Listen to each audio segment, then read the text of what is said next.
Sur l'autonomie, le handicap, il faut en effet mieux accompagner, je l'ai dit sur les AVS, mieux accompagner hors du temps scolaire et à domicile. Et ça me permet de répondre aussi à la question de madame qui était liée à ce point. Vous avez raison sur les places qui manquent en IME ou dans des centres. Maintenant, il faut faire attention, on a expliqué trop vite et parfois trop souvent à beaucoup de familles que la solution était en IME. Il y a beaucoup d'enfants, et pour avoir passé beaucoup de temps avec les associations, avec les professionnels, donc il faut vraiment regarder au cas par cas, il y a beaucoup d'enfants qui auront plus de chances de réussir si on les met en environnement scolaire ou adapté qu'en IME. Quand c'est un handicap très lourd, vous avez raison. Il manque de place, on va en créer, et je suis comme vous très sensible au scandale que vivent beaucoup de familles qui doivent, en plus de vivre le handicap d'un proche, d'un enfant, aller à l'étranger pour amener leur enfant dans une structure. Mais on a fléché trop de gens vers l'IME sans leur permettre d'essayer de réussir dans l'environnement scolaire ou adapté. Moi, je crois à une société inclusive. Et si on veut réussir, le pari de réussir sur le handicap, c'est pour moi un des plus grands défis avec l'égalité femmes-hommes dans notre société, sur ce quinquennat.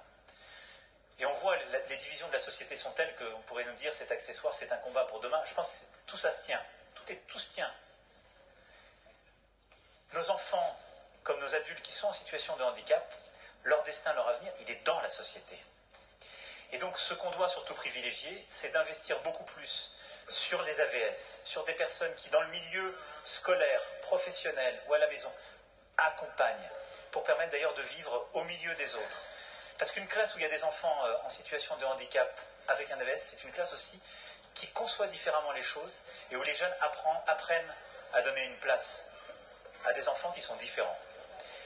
Et donc, sur ce sujet-là, la priorité qu'on a mise, c'est vrai que ce n'est pas de rouvrir massivement des places d'IME, c'est d'essayer avant tout massivement de permettre à nos jeunes ou moins jeunes en situation de handicap d'être dans l'école, d'être dans le travail adapté, d'être accompagnés, mais d'être dans la société.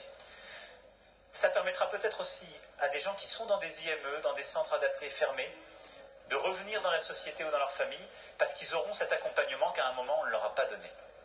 On ne réglera pas le sujet du jour au lendemain, on va aussi investir sur les IME, mais la philosophie de ce qu'on poursuit, elle est beaucoup plus, en tout cas pour moi, là-dessus, et j'y crois beaucoup.